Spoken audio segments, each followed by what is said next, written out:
France Maghreb 2. Bonjour à tous, ravi de vous retrouver sur France Maghreb 2. C'est parti pour votre talk de fin d'après-midi. C'est le grand forum. Comme chaque jour, on est là pour décortiquer l'actualité et elle est chargée en ce début de semaine. Soyez les bienvenus.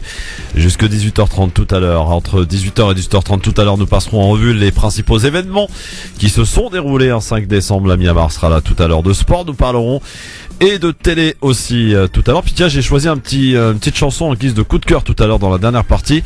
Une chanson d'ailleurs qui va très très bien avec Manuel Valls. C'est un petit clin d'œil d'ailleurs qu'on lui fait aujourd'hui. C'est l'opportuniste de Jacques Dutronc que j'ai envie de passer tout à l'heure. Pour nous accompagner aujourd'hui, ils sont deux, Hamou Bouakaz et monsieur Yasser Louati. Bonjour messieurs. Bonjour. Bonjour. Comment ça va? Emmanuel. Oh pardon. Ah non. Commence pas vous. Non, mais parce que j'ai Emmanuel et j'ai Emmanuel. Donc je mets Emmanuel en facteur, comme ça je perds jamais. D'accord, très bien. Emmanuel d'opportunisme, page 3.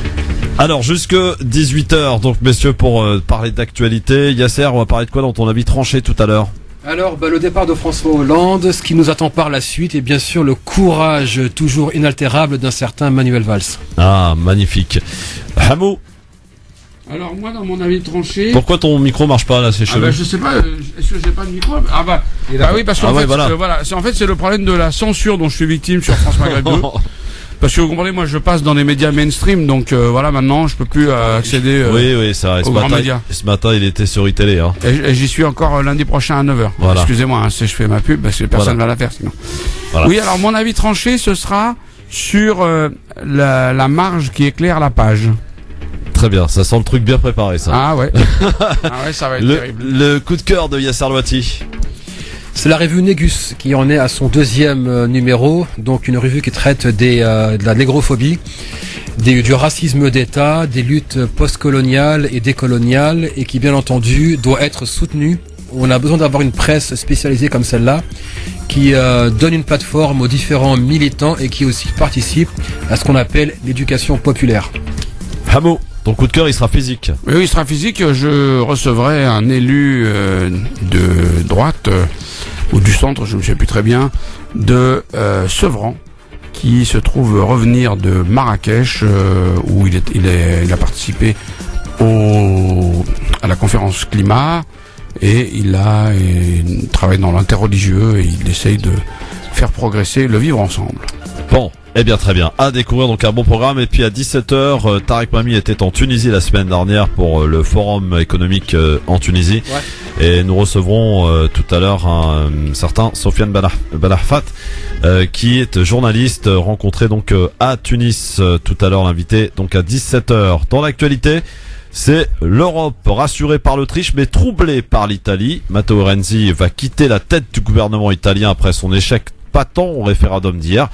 Sa réforme des institutions a été rejetée par près de 60% des voix. Les populistes du mouvement s'inquiètent et la Ligue du Nord qui réclame maintenant des élections anticipées. L'Italie qui renoue avec l'incertitude politique. Italie, Autriche et France. Ce soir, une déclaration du Premier ministre Manuel Valls. C'est à 18h30 que le chef du gouvernement devrait officialiser sa candidature à la primaire de la gauche en vue de la présidentielle du mois d'avril prochain. Nous y reviendrons bien sûr. Mais pour l'heure, on va commencer, et comme d'habitude d'ailleurs cette émission, par le grand forum. Je rappelle à tous les auditeurs, auditrices qu'ils pourront intervenir au 01 40 33 9000 tout au long de cette émission.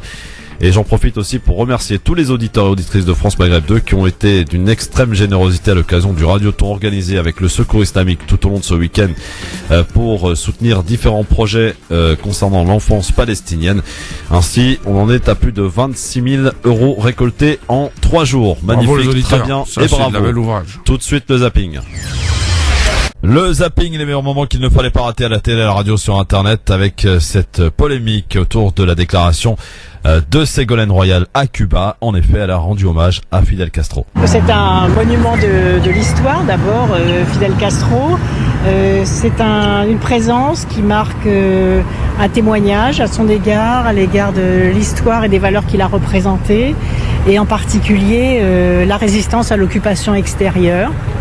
Et puis de grandes politiques qu'il a conduites dès qu'il est arrivé aux responsabilités, notamment sur l'éducation, sur la santé. Passons maintenant à Manuel Valls qui, vous le savez, va annoncer sa candidature ce soir à 18h30 dans son fief du côté d'Evry en Essonne. Retour sur l'expérience de quelques premiers ministres durant la 5e qui ont tenté leur chance pour devenir président et à chaque fois, ce fut l'échec. En 1988, Jacques Chirac est le premier chef du gouvernement à se lancer dans la course à l'élection présidentielle alors qu'il est encore en poste. En pleine cohabitation, il défie le président socialiste. Je ne suis pas le Premier ministre et vous n'êtes pas le Président de la République. Vous me permettrez donc de vous appeler Monsieur Mitterrand. Mais vous avez tout à fait raison, Monsieur le Premier ministre. Le Corrézien est battu au second tour par le président sortant. 7 ans plus tard, c'est au tour d'Édouard Balladur de briguer l'Élysée. Ce sera à vous de juger, à vous de décider quel avenir vous voulez pour la France. L'échec est cuisant. Il est éliminé dès le premier tour. En 2002, c'est encore sous une cohabitation que le Premier ministre annonce sa candidature.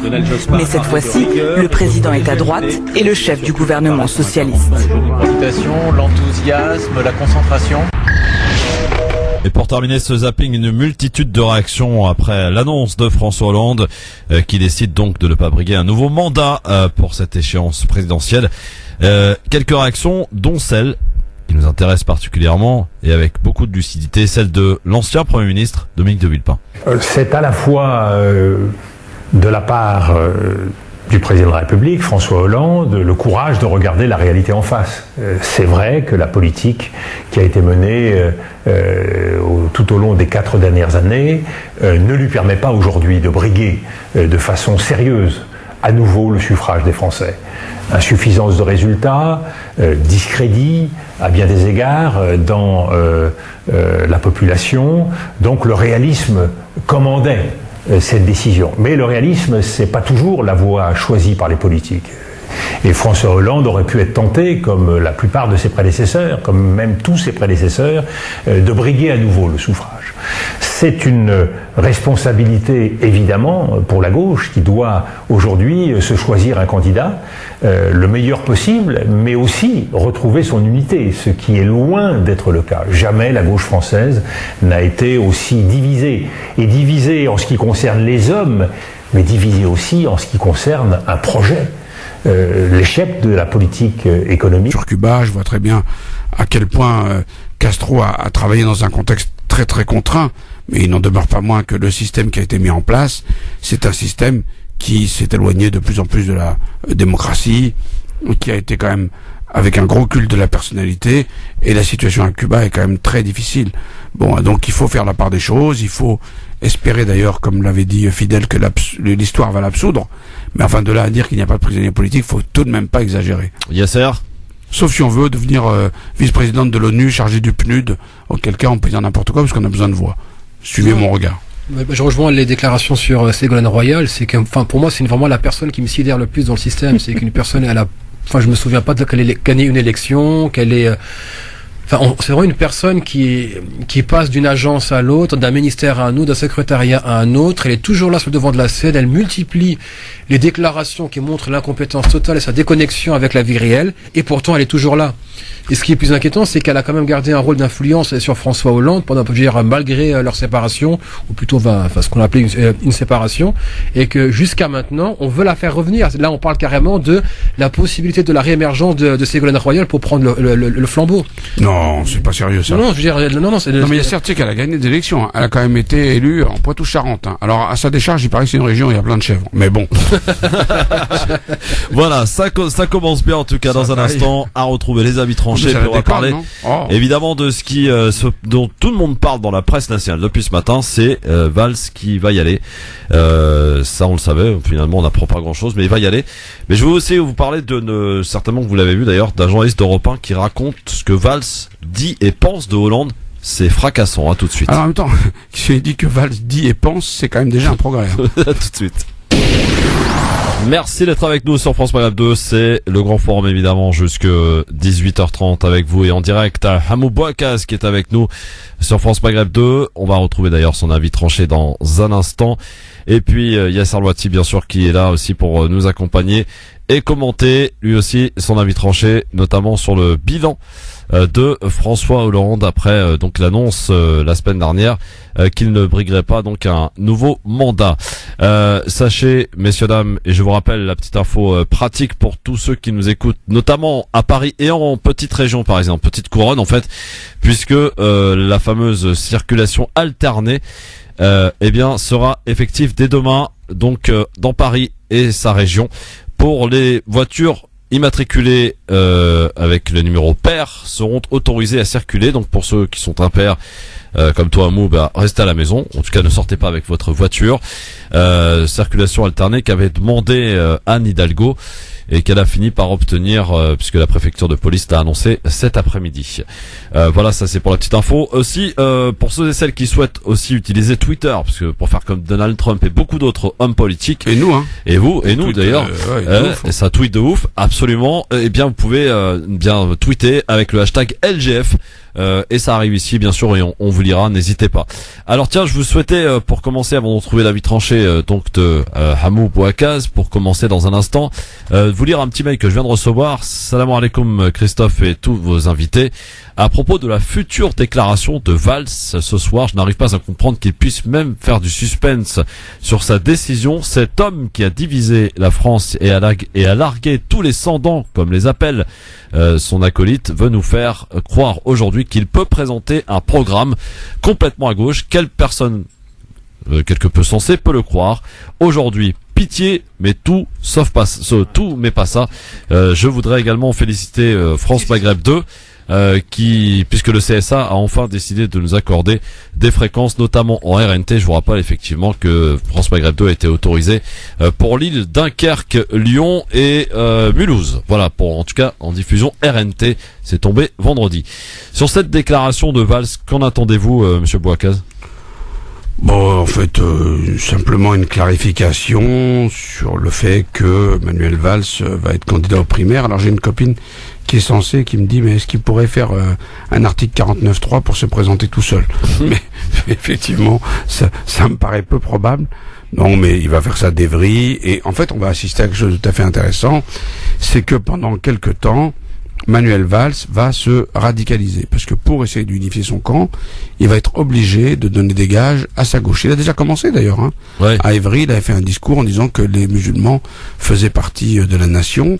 Et honnêtement, fondamentalement, je ne suis pas sûr que il soit islamophobe. Ça va vous étonner, mais je pense que Manuel Valls est un homme qui est surtout pragmatique et qui donc a appris, en bon communicant, à dire à chacun ce qu'il avait envie d'entendre, avec une focale qui sera toujours la même. C'est moi, je fais président, je suis autoritaire, j'assume le bilan et je vais rassembler loin vers le centre pour recomposer la gauche à partir du mandat de François Hollande. C'est ça qu'il va nous dire.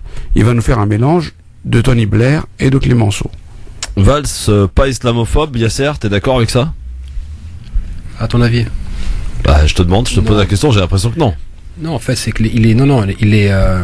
D'abord, faut pas oublier les revirements qu'on a connus de Valls. C'est quand même été une personne qui était d'abord pro-palestinienne au départ, avec son soutien à Khan Younes, etc.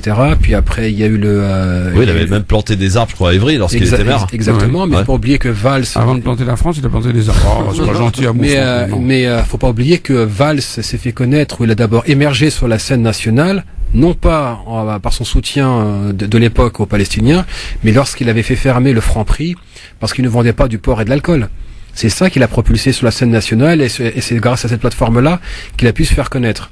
Donc quand on voit la cohérence de son discours depuis plusieurs années et quand on voit qu'il a tenu les mêmes positions contre le citoyen de confession musulmane et qu'il a participé à diaboliser un peu plus les musulmans, on peut pas dire qu'il n'est pas islamophobe. De toute façon, qu'il le soit ou pas, nous on s'en fiche. Nous on le juge pas selon ses intentions, on juge seulement ses actes. Donc il peut très bien être un gentil monsieur au fond, mais nous subissons sa politique et c'est sur ça qu'on le juge.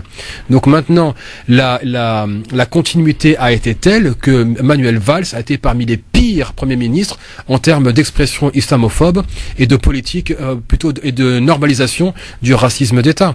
Donc oui, je vois ce que tu veux dire quand tu dis qu'il n'est pas au fond islamophobe. Sincèrement, qu'il le soit pas, ça m'intéresse pas vraiment. Ce qui compte, c'est on voit le bilan et quand on voit qu'aujourd'hui l'islamophobie est devenue vraiment un fonds de commerce aussi bien pour la droite que pour la gauche, Manuel Valls est de loin un de ces architectes-là de la convergence entre droite et gauche sur l'islamophobie. Bon, moi j'atténuerais ce que tu viens de dire avec 2 ou 3 arguments. D'abord, il a eu à être Premier ministre durant une période particulièrement dure pour le pays, où on a été secoué par des attentats qui ont été particulièrement violents, et il a tenu la maison, il n'y a pas de guerre civile.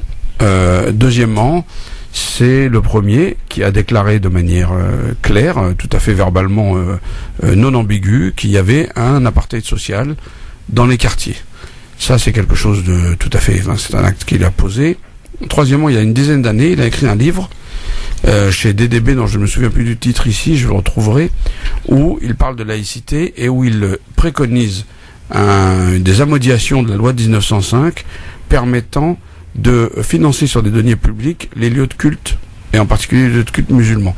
Donc, il est clair que ce que tu dis est tout à fait exact, c'est-à-dire qu'effectivement, il a une approche de la laïcité qui confine un peu au laïcisme de plus en plus, mais je pense que c'est quelqu'un qui a suffisamment de souplesse et qui est un assez bon gymnaste pour pouvoir faire en sorte qu'on se souvienne d'autres parties de sa vie dans lesquelles il avait une autre attitude vis-à-vis des musulmans. Alors après, il lui appartiendra de répondre à des gens comme toi qui sont armés, qui pourront lui remettre en plein visage les différentes choses qui lui sont reprochées. Mais non, mais il faut quand même que je t'interrompe sur une chose. Ouais, c'est que tu peux pas dire qu'il a tenu le pays et qu'il n'y a pas eu de guerre civile. Ouais, excuse-moi, c'est quand tu fais porter la responsabilité à une frange de la population française. Il ne faut pas oublier l'islamo-fascisme, l'ennemi de l'intérieur, le choc des civilisations. On voit que l'état d'urgence, c'est les musulmans qui en ont payé la facture. C'est que 4000 perquisitions pour seulement 6 enquêtes, ce sont des centaines de familles qu'on a perquisitionnées, humiliées. Je parlais encore à l'un d'entre eux hier soir. On l'a non seulement perquisitionné de manière violente, on l'a humilié en slip devant ses enfants, on a arraché ses enfants au saut du lit, on l'a carrément traîné par les chevilles. Le type, il est maintenant en instance de divorce. Et des cas comme cela, on en a connu des dizaines depuis que l'état d'urgence a été décrété. Donc oui, on peut faire porter la responsabilité à une frange de la population, puis ensuite dire le pays n'est pas en guerre civile. Je rappelle quand même les propos de Calvar, le patron du renseignement intérieur. Il dit que la France était littéralement en position de quasi-guerre civile et que l'extrême droite attendait l'occasion d'en découdre. Donc oui, on s'en réjouit, tant mieux, mais Manuel Valls, quand il tient une rhétorique de l'ennemi intérieur qui était la même que celle de René Gontier dans les années 40, quand il a théorisé le concept de ennemi de l'intérieur pour les Juifs de France, et on sait à quoi ça a mené, l'histoire jugera Manuel Valls par sa contribution à la fragmentation de la société française, qui en plus joue en la faveur des groupes comme Daesh ou comme Hakmi ou je ne sais qui d'autre, parce que eux-mêmes parient sur une polarisation de la société française. Et c'est exactement ce que Manuel Valls est en train de faire. Concernant maintenant la déclaration contre l'apartheid social, une déclaration, les actes sont autre chose. Et là-dessus, il peut faire une déclaration et dire oui, les musulmans sont gentils, on les aime bien. Mais quand on passe plusieurs années à les diaboliser et en faire le bouc émissaire idéal, dire qu'il y a un apartheid social, c'est une belle déclaration sans lendemain. Quand maintenant on peut revenir à la loi de 1905, mais qu'elle soit appliquée de manière stricte. Les musulmans ne demandent pas des privilèges ou des avantages ou des passe-droits. Ils demandent à ce que la laïcité soit appliquée de manière à ce que l'État cesse d'ingérer dans les affaires internes du culte musulman, que leurs droits soient respectés et qu'eux-mêmes puissent financer leur mosquée sans qu'il y ait d'ingérence de la mairie, de la préfecture, des consulats étrangers et qu'on continue à mettre sous tutelle les lieux de culte musulman qui en fin de compte deviennent des antennes soit de politique intérieure, soit de politique extérieure. Je pense que ta démonstration est tout à fait clair du chemin qui lui reste à parcourir si un jour il veut reconquérir les quartiers populaires. Manifestement, ça n'est pas fait. Alors, il y a aussi cette phrase d'un journaliste que rapporte un journaliste d'Europe 1 à propos de Manuel Valls qui aurait dit de François Hollande: je ne le supporte plus, je ne le respecte pas. Le divorce est consommé, messieurs, là? Ça, c'est des propos de quel niveau? Il est certain que le coup du garrot catalan qu'il lui a fait en faisant pression pour l'obliger à se décider très vite, le plus vite possible, et l'empêchant d'être candidat, François Hollande, c'est le genre de type qui n'a pas de rancune, mais qui a de la mémoire. Et donc, il est tout à fait clair, dans mon esprit, en tout cas, ça ne fait aucun doute, que il le soutiendra de sorte qu'il l'étouffe. Parce tout le monde joue gros là. Valls c'est un Napoléon Valls. C'est quelqu'un qui a de l'audace. Alors qu'est-ce qu'il a fait? En 2012, il fait 5%. Il fait 5% et il prend la devise de Napoléon. Il dit nous sommes 5, ils sont 5000, encerclons-les. En 2014, il fait un raid avec 2 proconsuls et il prend Matignon. L'été, il vire les 2 proconsuls à Mont et Montebourg. Et là, en 2017, il voit qu'il y a une opportunité, il garrotte Hollande et il devient candidat. Et là, maintenant, on va voir s'il va finir comme Napoléon à Waterloo ou s'il va réussir à empêcher la coalition qui va se constituer contre lui. Moi, je suis inquiet et je dois dire que c'est un excellent communicant, mais je voudrais bien voir comment il va se faire pour ne pas revenir de la retraite de Russie avec... Est-ce que vous allez voter, Hamou, pour cette primaire? Oui, j'irai voter. Pour qui? Attends, j'attends que tous les candidats soient préparés. Et vous imaginez voter Valls pour la primaire? Comment dire? J'attends qu'il me parle. Mais là, actuellement... Tu risques d'attendre un peu, là. Ça me paraît pas mon premier choix, pour le dire de manière la plus prudente possible. Ouais. Mais bon, après, moi je suis un homme de gauche et je suis un homme de rassemblement. Donc, si je vois que lui-même tire des conclusions et reconnaît un certain nombre d'erreurs... Bon, je pense que... Mais ce matin, pourtant, je t'ai entendu dire que tu pourrais être obligé de voter Valls. Écoute, je pense que Yasser se sent beaucoup plus libre que moi par rapport à ce vote. C'est-à-dire que, moi, il est évident qu'à un moment donné... ça coûte moins cher qu'à droite, hein, c'est voilà, 1 euro. Il est évident qu'à un moment donné, faut bien comprendre ce qui va se passer, hein. Fillon, c'est plus d'avortements, plus de sécu, plus de fonctionnaires. Hein. Bon, donc Marine Le Pen, c'est le populisme installé au pouvoir et probablement de très mauvais moments pour les musulmans.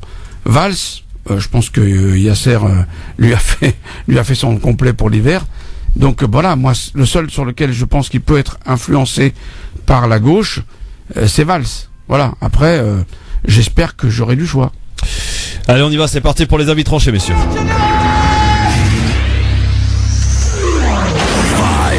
4, 3, 2, 1, 0. Si l'on fait quoi que ce soit, c'est la mise à pied. Alors piétinez-moi, allez-y. Allez, puisque Hamou Bouakaz a la parole, eh bien, on va l'écouter pour son avis tranché pour ce lundi 5 décembre. Tout était prêt. Les députés devaient signer un appel. Les artistes avaient signé un appel. Les Hollandais du PS avaient l'arme au pied. Tout était prêt. Sauf qu'un incident est venu perturber la belle mécanique. Le Catalan, qui commençait de s'impatienter, allié au Sicilien, le prince des coups tordus, ont, par un raid habile, empêché François Hollande de se présenter. Alors, il est venu d'une voix blanche nous dire que, bien qu'il ait fait embaucher 60 000 enseignants, bien qu'il ait colmaté le trou de la Sécu, bien qu'il ait résorbé quelque peu le chômage pour les chômeurs les plus chômeurs, bien qu'il ait fait en sorte qu'on n'ait plus le tiers payant à payer, et bien qu'il ait beaucoup plus de qualité que tous les autres réunis, il ne se présentera pas aux élections présidentielles. Nous en avons tous été quelque peu émus, car nous savons que pour quelqu'un qui vit par la politique, ce renoncement a dû coûter cher. Mais, nous, citoyens français, nous faisons nos calculs. Nous avions élu un adversaire de la finance, un homme qui devait faire voter les étrangers aux élections locales, qui devait mettre fin au contrôle aux faciès, et surtout, qui devait abolir les rentes. Le moins que l'on puisse dire, c'est que sur tous ces chantiers qui nous tenaient tant à cœur, on n'a pas avancé, et on a sans doute reculé. Si François Hollande n'a pas aboli les rentes, ça veut dire qu'il a promu les rentiers. S'il n'a pas aboli les rentes, ça veut dire qu'il a restreint encore les possibilités d'entrer dans l'élite. S'il n'a pas aboli les rentes, c'est qu'il a accru la communautarisation de la société avec ce paysage alpin, toujours plus noir et foncé et dru en bas, toujours plus blanc et chauve au sommet. En agissant ainsi, il a asséché la gauche d'idées. Il a asséché la gauche d'avenir. Il a asséché la gauche de ceux qui ont intérêt à sa victoire parce que la compétition disputée sans règles est une compétition mortifère. Il a asséché les partisans de l'émulation, ceux qui n'ont qu'une aspiration, c'est servir la France et lui rendre ce qu'elle leur a donné. Tout cela, ce sont les marges de plus en plus nombreuses de notre société. Personnes handicapées, étrangers d'origine anciennement colonisée, femmes, personnes âgées, jeunes, toutes ces populations que des élites politiciennes autocentrées et endogames ont fait glisser pas à pas, inexorablement, vers la marge.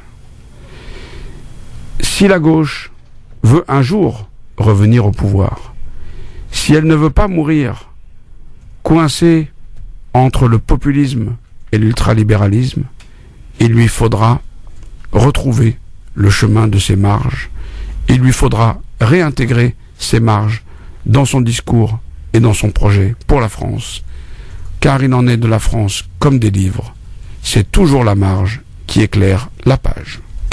Hamou Bouakaz, son avis tranché, Yasser, qui t'a peut-être fait réagir. T'as écouté? Bien sûr. J'ai écouté, puis franchement, écoute, pour une fois, je pense qu'on se rejoint sur pas mal de points. Ah, pour une fois, j'aime bien le pour une fois. Ouais, pour une fois, et continuez comme ça. On est là aussi pour se frotter un peu. Hein. C'est vrai que un mot qui est resté, c'est vrai que c'est quand même l'assèchement, en fait. C'est vraiment, ils ont asséché quand même la gauche. Enfin, je sais même pas si c'est une gauche, peut-être que ça serait peut-être un centre droit, si on comparait ça avec la véritable gauche. Donc après maintenant, bon, je vais en parler dans mon avis tranché, c'est que la question maintenant, est-ce qu'on a encore une gauche en France? Et si elle existe, est-ce que ce serait pas le moment de la faire émerger une nouvelle fois? Donc accorder une plateforme à ceux qui ne s'inscrivent pas dans la continuité d'une élite, comme tu disais, autocentrée et endogame, mais qui en même temps porte un contre-projet radicalement différent. On voit bien que les politiques libérales se sont radicalisées d'année en année. On n'a plus honte de promouvoir des inégalités pour nous faire croire que bon gré mal gré, elles finiront par profiter à tous incessamment sous peu. Donc oui, franchement là-dessus, écoute, je te rejoins là-dessus. Ouais. Chers amis auditeurs, vous pouvez évidemment réagir à 01 40 33 9000 avec le hashtag LGF sur Twitter. N'hésitez pas, bien sûr. C'est votre radio, hein. Nous on est là que pour tenir un peu l'antenne, tu vois. Et on va aussi parler de Hollande, de son bilan que Yasser Louati va nous proposer au travers de son avis tranché. Nous partirons aussi dans un instant en Tunisie, puisque Tarek Mami y était pour Tunisia 2020, forum économique qui a eu lieu donc la semaine dernière, et il y a rencontré un journaliste tunisien que nous écouterons en guise d'invité, bien sûr, dans quelques instants. Et puis on parlera bien sûr après de l'Italie, parce que c'est très impressionnant ce qui s'est passé en Italie. Mais pour certains inquiétant, pour d'autres, écoutez, c'est finalement le Brexit italien qui se prépare. On va en tout cas en parler ensemble avec vous sur France Maghreb 2, c'est le grand forum. Bienvenue tout le monde en ce lundi. Hamou Bouakaz et Yasser Louati, ils sont là avec nous, avec vous. Merci d'être avec nous sur France Maghreb 2, c'est le grand forum avec Hamou Bouakaz aujourd'hui qui est avec nous et Yasser Louati sur France Maghreb 2, 01 40 33 9000 pour agir sur Twitter avec le hashtag LGF. Et mon cher ami Hamou, un premier même qui t'est arrivé, c'est Moussa qui nous envoie: bonjour à tous, Hamou Bouakaz prépare sans conteste la campagne de Manuel Valls. Décevant, n'ayons pas la mémoire courte, faisons barrage à Valls durant la primaire. C'est ce que nous dit Moussa, mon cher ami Hamou. Vous préparez votre avenir? Moussa, t'as raison, mais moi j'ai appelé à voter Juppé, t'as vu comment il s'est pris une claque, donc maintenant tu sais je fais gaffe. Hein. Ouais. Non mais je veux dire, honnêtement, ce qui se passe là, c'est quand même un véritable drame pour le pays, parce que regardez, quel que soit le résultat de la primaire, vous imaginez bien que il y aura pas 4 millions de votants. Donc le gars qui va gagner cette primaire, qui que ce soit, il va se retrouver avec une dynamique absolument pourrie. Et par ailleurs, cette primaire, il va se retrouver écrasé entre Mélenchon, qui a la dynamique pour lui. Il a la gauche radicale. Ça fait longtemps qu'il tient le même diagnostic. Et puis Macron, qui probablement va être aidé fortement par Hollande et qui en fait va occuper le centre. Et probablement Bayrou ne va pas pouvoir se présenter non plus. Donc je veux dire, là ce qui se joue, c'est la mort clinique du Parti Socialiste. Donc ce que je peux vous raconter sur l'un ou sur l'autre, ça n'a qu'une importance très très très modérée. Hein. Alors, c'est vrai que moi je suis un homme de nuance et je veux faire crédit. J'espère que les circonstances feront en sorte que Manuel Valls, puisqu'il veut être président de la République, montre qu'il a des capacités et des qualités d'homme d'État. À ce moment-là, on verra ce qu'il est capable de faire. Mais je lui fais pas crédit, hein. Faut pas croire. Ouais. Mais on est ensemble avec Yasser. Je sais très bien que Yasser est extrêmement armé et charpenté pour expliquer à quel point Valls a été nuisible pour les causes qu'il porte. Donc c'est vrai que j'essaie de nuancer. Voilà, c'est tout. Alors, t'inquiète, je pense qu'il a été habillé largement par l'hiver et avec Burnous, Djellaba et tout le reste. Hein. Même si peut-être Bourka, je sais pas. Ça n'a pas encore été annoncé, mais il devrait en tout cas démissionner de son poste de Premier ministre pour se consacrer entièrement à la campagne. Ça devrait normalement arriver demain matin, visiblement, d'après les informations qu'on a, Yasser. Alors les spéculations maintenant sur le nom de celle ou de celui qui pourrait lui succéder à Matignon. L'actuel porte-parole du gouvernement, Stéphane Le Foll, explique par exemple qu'il ne refuserait pas le poste de Premier ministre s'il lui était proposé. Moi non Autant plus, dire, j'y vais quoi. Si tu veux, François, je suis là pour toi. Hein. Moi non plus, je refuserai pas. Vous refusez alors attendez. Non. Hamou Bouaka, je vous pose la question aujourd'hui. Oui. Il reste 6 mois à peu près dans un quinquennat qui fut assez quand même catastrophique et chaotique. On vous propose le poste de Premier ministre, vous le prenez? Ouais, je le prends. Pourquoi? Et tu sais pourquoi? Parce que je pense que justement, moi je suis un type positif et optimiste. Je me dis que à partir du moment où il ne se présentera pas, il est libéré d'un tas de contingences et que peut-être qu'il y a des trucs sur lesquels il n'aurait pas risqué sa tête, sur lesquels il a 150 jours pour nous montrer à quel point on s'est planté de ne pas lui avoir fait confiance. Et après tout, il y a peut-être des choses qu'il peut porter en matière de lutte contre la discrimination, en matière de justement rupture avec les rentes. Moi, je te dis encore une fois, je suis un éternel optimiste. Je suis acculé à l'optimisme, tu vois. Et je me dis, why not, quoi. Bon, mais il me proposera pas le poste, hein, t'inquiète pas. Mon candidat quand même, à vous. Moi, tu sais, vraiment, j'ai la France au cœur.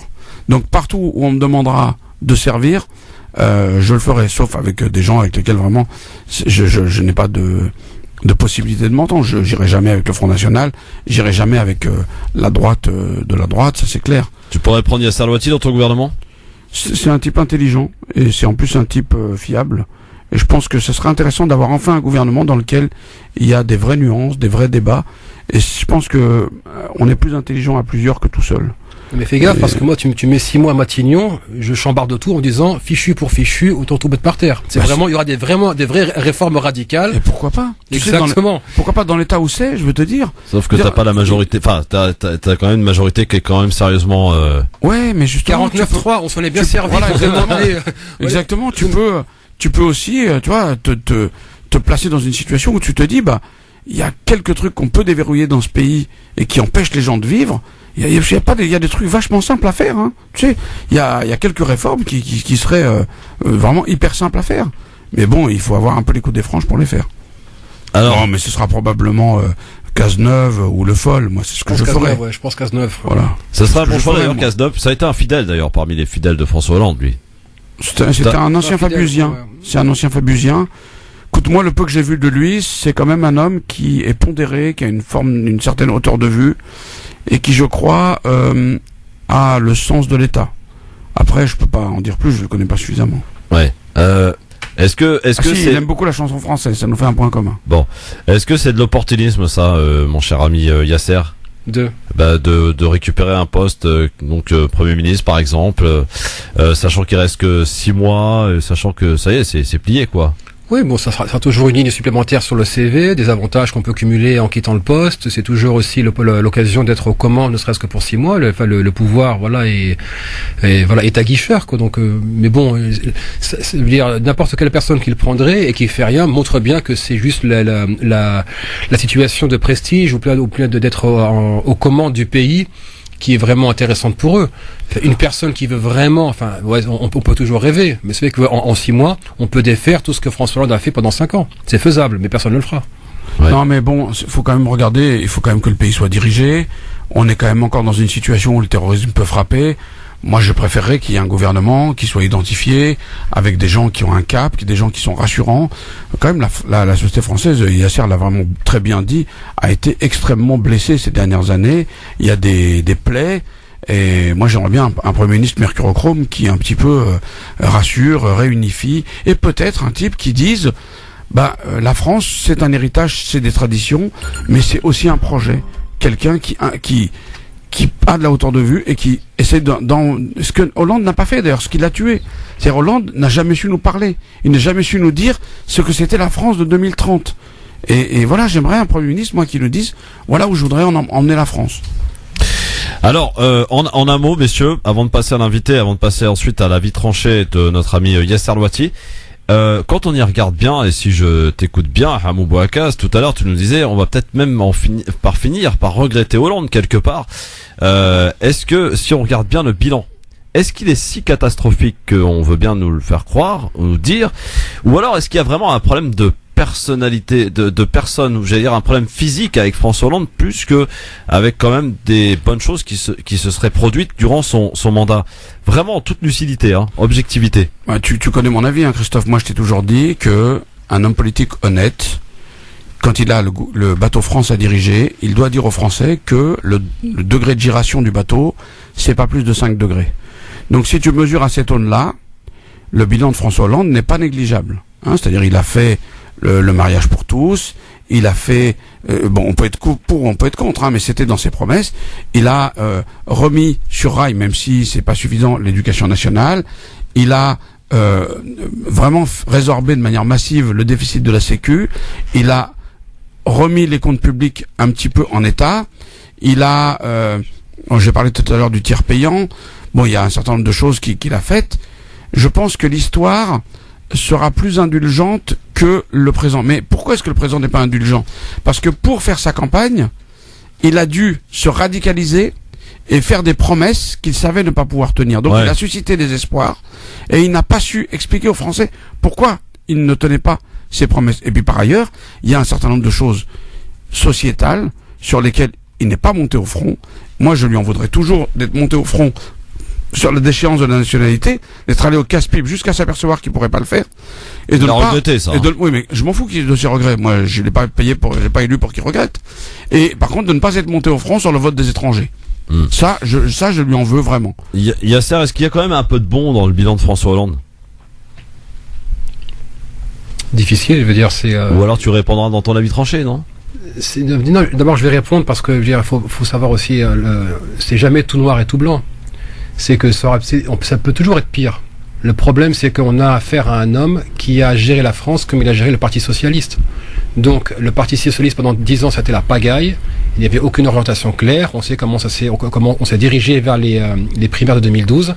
Et donc, aujourd'hui, on voit bien que ce soit en termes de politique intérieure, que de politique extérieure, que de monter en flèche des inégalités, c'est difficile de dire que François Hollande a bien fait. Maintenant, est-ce qu'on pourrait lui dire, oui, mais il a été moins agressif que Manuel Valls, mais il en a toujours été aussi violent. Donc il n'y a pas grand-chose qui a changé. Est-ce qu'on peut dire avec une certaine tranquillité aujourd'hui, Valls va remporter la primaire? Alors là, on peut rien dire du tout. C'est pas gagné. C'est pas gagné. Non, je pense qu'il partira avec l'effet d'annonce parce qu'il va récupérer. Bon, il y a une relève qui vient, donc quelque part ça rassure sur le lendemain.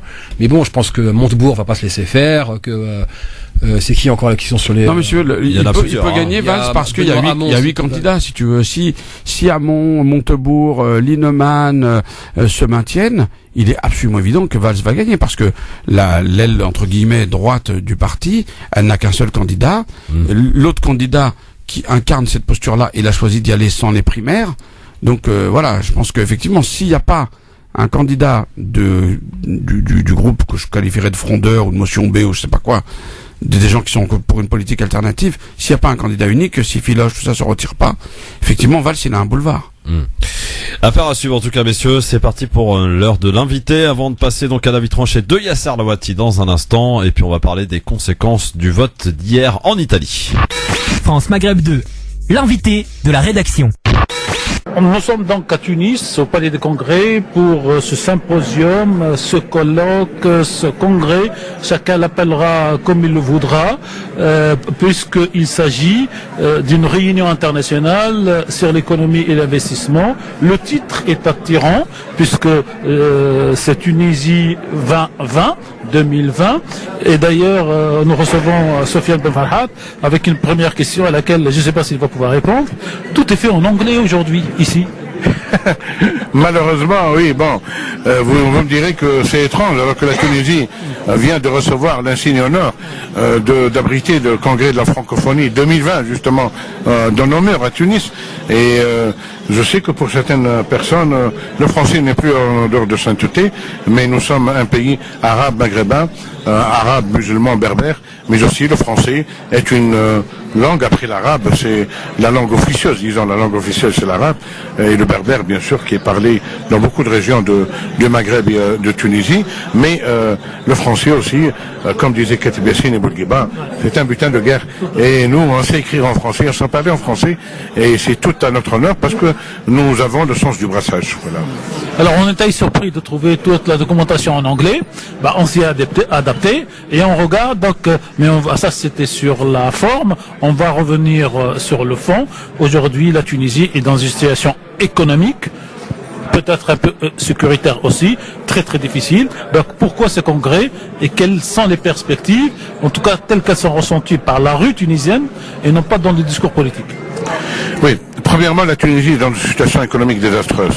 C'est-à-dire depuis la révolution du 14 janvier 2011, on a fait on a eu beaucoup d'acquis, mais on a fait du surplace dans la politique politicienne. Et les blocages politiques ont été à l'origine de la dégradation économique. D'ailleurs, les agences de cotation internationale, Moody's et tout ça, elles le disent. Je sais bien, et les rapports de la Banque mondiale, du FMI, disent la crise politique a cristallisé en Tunisie une crise économique. Donc c'est un peu Marx à l'envers. C'est la superstructure qui détermine l'infrastructure. Donc nous sommes dans une situation catastrophique, due notamment, bien sûr, à la persistance de la malgouvernance, à aussi les problèmes de la corruption qui n'ont pas été résolus, mais surtout au terrorisme.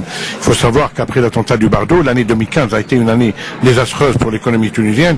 L'attentat du Bardo, on a eu après un capital sympathie international qui nous ont soutenus.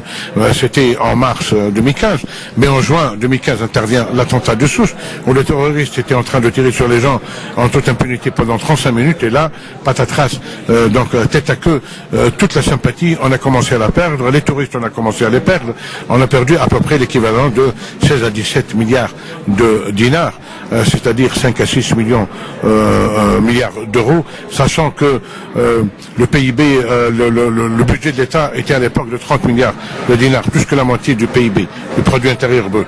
Et donc, le problème en Tunisie, c'est la persistance du chômage, c'est 150 000 chômeurs, dont 240 000 diplômés du supérieur. Aussi, l'absence d'investissement, l'absence d'exportation, et le site Tunisie n'a plus de visibilité en Méditerranée, dans le bassin méditerranéen, et à l'échelle internationale en tant que site pour l'investissement. Et il y a eu aussi en même temps un surendettement extérieur, la dette a changé complètement, elle s'est boursouflée, et en même temps, la dette extérieure a commencé à devenir très écrasante par rapport à la dette intérieure.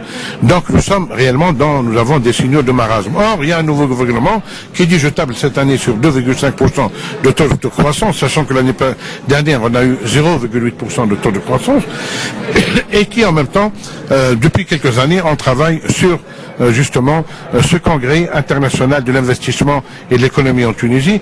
Heureusement qu'il y a lieu. La première chose qu'on peut dire, c'est qu'il y a un frémissement, il y a un retour de confiance dans le site Tunisie, et ceci a été notamment indiqué par les engagements de différents partenaires arabes, du Golfe, français, européens, internationaux, et aussi au niveau du multilatéral ou du marché financier international, ou des instances comme le FMI et la Banque mondiale, et il y a un retour de confiance. Max Weber disait que c'est l'indice de confiance qui importe le plus. Les sociétés où il y a une méfiance sont des sociétés bloquées. Ça, c'est un retour. Deuxièmement, il faut qu'il y ait un suivi de ces projets-là. Troisièmement, il faut qu'il n'y ait pas surendettement, et surtout que cet argent ne soit pas destiné à la consommation, qu'il soit destiné à la production. Parce que l'investissement est une consommation productive. Donc sur ce plan, on peut dire qu'en Tunisie, actuellement, on peut être raisonnablement optimiste. Mais il faut savoir raison garder, parce que aussi à Deauville, à Davos, il y a quelques années, on nous a promis 25 milliards de dollars. On n'a rien eu de tout ça, que dalle. Et donc il faut qu'il y ait un suivi, et il faut qu'aussi qu'on change de cap et que l'administration tunisienne change aussi d'argumentaire, parce que jusqu'ici, qu'est-ce qu'on disait depuis 72 aux investisseurs étrangers, venez délocaliser chez nous parce qu'on a une main d'œuvre bon marché. Or cet argument ne marche plus. Il faut avoir un environnement législatif, un environnement aussi au niveau des lois, des textes de loi, au niveau aussi de l'arbitrage, au niveau aussi de la sécurité. Et donc la sécurité est un élément essentiel et primordial. Donc on peut dire qu'on est à moitié chemin, on peut dire que le verre est à moitié plein, mais ça veut dire aussi qu'il est à moitié vide. C'est-à-dire, on ne veut pas que ce soit uniquement déclamatoire ou bien uniquement des déclarations d'intention, si généreuses soient-elles. Il faut que cela soit assorti de mesures d'accompagnement et le plus tôt sera le mieux. Alors hier soir à Tunis, en tout cas dans la principale artère, les cafés étaient ouverts jusqu'à tard, alors qu'il y a quelques années elles fermaient plutôt vers 21h, et le resto était plein. Et que disent les gens dans la rue quand vous leur dites, vous, Sofiane Ben Farhat, journaliste qui vous promenez dans toutes les arcanes de la ville, quand vous leur dire il y a un congrès, que répondent les gens? Les gens, ils sont un peu déconnectés. Les Tunisiens commencent à en avoir marre de la politique politicienne. Les Tunisiens, en revanche, ils sont très intéressés par les argumentaires économiques. Il faut que le gouvernement ne vende pas cette idée à l'échelle uniquement de politique politicienne. De moi, j'ai gagné, j'ai fait, je suis le meilleur. On voit les évolutions politiques maintenant aux États-Unis, en France, dans d'autres pays, escomptées aussi dans un pays comme l'Italie. Les gens en ont marre d'Igouté, où les gens n'ont plus besoin de ce surinvestissement politique. On a hérité aussi de la France, non seulement la bureaucratie, mais aussi et surtout la polémique. Donc la polémique pour faire de la polémique, rien d'autre. Donc les gens sont un peu déconnectés sur ce plan. En revanche, si on parle de création d'emplois, si on parle de pouvoir d'achat, ils sont très intéressés. Ceci étant, les Tunisiens sont de très bons vivants, en hiver comme en été, ils savent être cigales, ils savent être fourmis à la fois, et donc malgré tout, il fait très bon vivre dans ce pays, malgré ce qu'on a eu, les années sombres, parce qu'aussi on a eu une révolution, on peut en être fier, et en même temps on a eu des évolutions tragiques, et les Tunisiens ont su positiver, parce que c'est un peuple où il y a la douceur de vivre légendaire, et l'attachement à la vie aussi, non moins légendaire et séculaire. Merci Sofiane Ben Farhat pour ce commentaire sur donc cette conférence pour l'investissement en Tunisie qui donc dure du 29 au 30 novembre avec beaucoup de personnalités étrangères, notamment 2 anciens présidents européens, notamment le Premier ministre français, le Premier ministre algérien, beaucoup de représentants du Golfe, que ce soit des caisses d'investissement, que ce soit des politiques. Un petit mot sur le Maroc, on n'a pas remarqué on n'a pas remarqué une présence forte de Maroc. Est-ce que aujourd'hui le Maroc a besoin lui aussi de se développer, la Tunisie aussi, et que ceci explique cela? Non, moi je crois que tout à l'heure on a discuté ici dans la grande salle de rédaction. C'est vrai que nous, par exemple dans l'usage diplomatique tunisien, quand il y a un nouveau président, quand il y a un nouveau chef du gouvernement, le premier pays qui visite c'est l'Algérie, après c'est le Maroc, après c'est la Libye, après c'est la France. Ça se passe comme ça. Alors il faut diplomatie. Moi j'ai été étonné que le représentant du Maroc n'ait pas pris la parole ce matin, même s'il y a une émulation entre nos frères marocains et nous, comme nos frères algériens qui sont en train de faire beaucoup maintenant au niveau de la petite et moyenne entreprise et tout.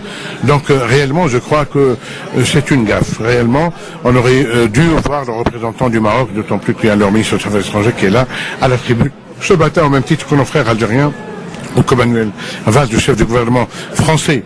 Bon, comme on dit, à chaque cheval, il y a un trébuchement, du coup, les Jawad Nkabwa. Ça, c'est pour éloigner le mauvais œil, disons rien, voilà. Donc, le Maroc est toujours dans nos cœurs, et c'est un pays qui mérite, dans l'ordre de préséance, de jouer le premier rôle, les premiers violons, parce que c'est un pays qui nous est aussi cher que l'Algérie. Merci Sofiane Ben Farhat. À très bientôt sur les ondes de France Maghreb 2. Voilà pour en tout cas ce forum économique qui avait lieu donc la semaine dernière en Tunisie, et il y a eu d'ailleurs de belles promesses de fête pour la Tunisie, notamment de la part de l'Arabie Saoudite mais aussi du Qatar. Donc les pays du Golfe ont été extrêmement généreux. Alors très bien. Allez, est-ce que monsieur Yasser Rouati est prêt? On peut y aller. Eh ben écoutez, on y va. C'est parti pour la vie tranchée donc de Yasser Rouati pour ce lundi. Et comme toujours, j'attends le top départ. Bah top, on y va. Alors, pour commencer, je vais faire très simple. Je n'ai pas pour habitude d'accabler un homme seul alors qu'une équipe est derrière lui. et qu'ils sont plusieurs à être co-responsables. Alors, au lieu de répéter à chaque fois François Hollande et Manuel Valls, je vais donc maintenir à François Valls pour faire simple. Alors, tout le monde est au courant, François Hollande a jeté l'éponge et pour la première fois depuis 1958, un président sortant ne briguera pas, un second mandat. Mais comment qualifier ce bilan? Pour citer un ami, un seul mot, dangereux. De la gifle à son propre électorat qu'il a trahi avec un programme de droite, de mon ennemi c'est la finance à mon maître c'est la finance, de la lutte contre les inégalités à un taux de pauvreté qui, rien que pour l'année dernière, est reparti à la hausse de 14,1 à 14,3%. C'est sous François Valls qu'on a eu droit à une politique de droite, voire d'extrême droite. Rappelons-nous, déchéance de nationalité, humiliation des écoliers musulmans dans les écoles, avec la bénédiction de Najat Vallaud-Belkacem, ministre de l'Éducation nationale, état d'urgence, pourvoi en cassation pour défendre les contrôles aux faciès, ou encore, je cite, la première liberté, c'est la sécurité. Hein, Manu? C'est avec ce genre de gauche qu'on a eu droit à plusieurs passages en force grâce au 49.3. C'est sous ce genre de gauche que la répression s'est déchaînée au point d'en arriver à une surpopulation carcérale. C'est grâce à François Valls qu'on a eu le CICE, qui nous a coûté 40 milliards d'euros sans avoir rien apporté en termes de lutte contre le chômage. La guerre aura été la seule chose que François Valls ait pu faire. Guerre contre les classes populaires, guerre contre les quartiers populaires, guerre contre l'état de droit, guerre contre les syndicats, guerre contre l'environnement, guerres impériales avec 25 opérations militaires sur 9 théâtres d'opérations différents. Pourtant, comme à leur habitude, François Valls n'ont rien apporté de concret sur le terrain. L'opération Sangaris, par exemple, menée en Centrafrique, s'est soldée par un échec à résorber le chaos. Cette même opération Sangaris qui a déshonoré la France avec les révélations d'actes pédophiles et même de zoophilie impliquant des militaires français. L'impunité de ces actes a été telle que le haut responsable des Nations Unies, Anders Kompass, a été poussé à la démission après 30 ans de carrière. Au Sahel, par exemple, l'opération Barkhane et ses opérations clandestines s'est combinée à un soutien régime sans faille à Ibrahim Keïta que personne sur place n'a élu. Et comme l'écrit Nathaniel Powell, spécialiste de l'histoire des interventions militaires françaises, l'opération Barkhane, je cite, peut faire plus de mal que de bien puisqu'elle apporte un soutien crucial aux gouvernements répressifs qui sont au cœur des problèmes du Sahel. Et oui, comme le disait Jacques Chirac au Tunisie en 2003, on doit s'estimer heureux d'avoir à boire et à manger. À quoi bon être libre quand on est africain, hein? Malgré la multiplication des théâtres d'opération, les milliards dépensés et les campagnes de bombardement, nous n'avons jamais été aussi vulnérables. Et cette guerre contre le terrorisme, ingagnable et jugée fallacieuse par un certain Zbigniew Brzezinski, s'est combinée à une guerre contre nos libertés à domicile avec la bonne vieille supercherie du tout sécuritaire. Élu pour faire mieux que Nicolas Sarkozy, il a fini par faire pire. Entre nous, il fallait vraiment le vouloir. Incapable de tenir en laisse un Premier ministre qui a poussé son temps à aboyer islam, musulman, voile, ennemi de l'intérieur, guerre de civilisation ou encore islamo-fascisme, il a permis une diversion qui a été d'une telle ampleur que Valls n'a pas hésité à dire « Oui, il y a le chômage, mais ce qui compte, c'est la bataille identitaire ». Nous voilà donc encore plus pauvres qu'avant, mais rassurons-nous, à défaut de défier les grandes fortunes, nous pouvons entrer en guerre contre nos voisins et collègues de travail, surtout s'il y a un voile dans les parages. Les renoncements de François Valls sont impardonnables tant le duo n'a été dur et intransigeant qu'avec les plus démunis et qu'ils ont passé ces dernières années à se coucher devant le MEDEF, les syndicats de police, le lobby des armes, l'ambassade israélienne ou encore l'ambassade américaine. En préparant cette chronique d'ailleurs, je me suis rendu compte que ces renoncements ne sont plus des renoncements, mais des déclarations de lâcheté, tant ils ont refusé de défendre notre souveraineté ici même, sur le territoire national, après les révélations de mise sur écoute du gouvernement français par l'agence du renseignement américain, NSA. Et, comble de la lâcheté, François Valls ont refusé d'octroyer l'asile politique à Edward Snowden, à qui nous devons ces révélations et qui vit actuellement en exil en Russie. François Valls nous lègue donc un état d'urgence, 240 morts et un Premier ministre que personne n'a élu, mais qui, pour parer aux inévitables troubles sociaux provoqués par des inégalités devenues obscènes, a donné à la police plus de pouvoir sans aucun contre-pouvoir. Pour citer un responsable syndical policier, on a mis en place un État totalitaire qui ne s'est privé de rien pour avoir les moyens de répression les plus larges.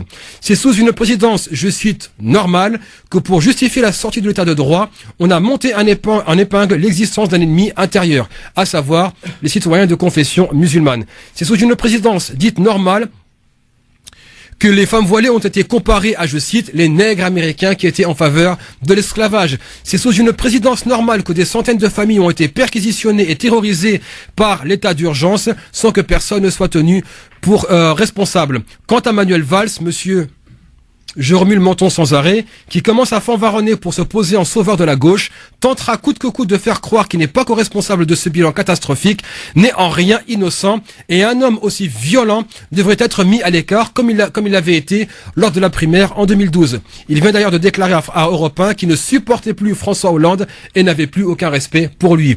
Quel courage d'avoir été silencieux pendant des années et de ne s'exprimer qu'une fois que Hollande a été disqualifié. Pour terminer, Hollande est peut-être mou, Manuel Valls est peut-être intellectuellement limité, mais tous deux, ceux qui l'ont fait, ils l'ont fait de manière délibérée. Yasser Louati pour son avis tranché, Hamou.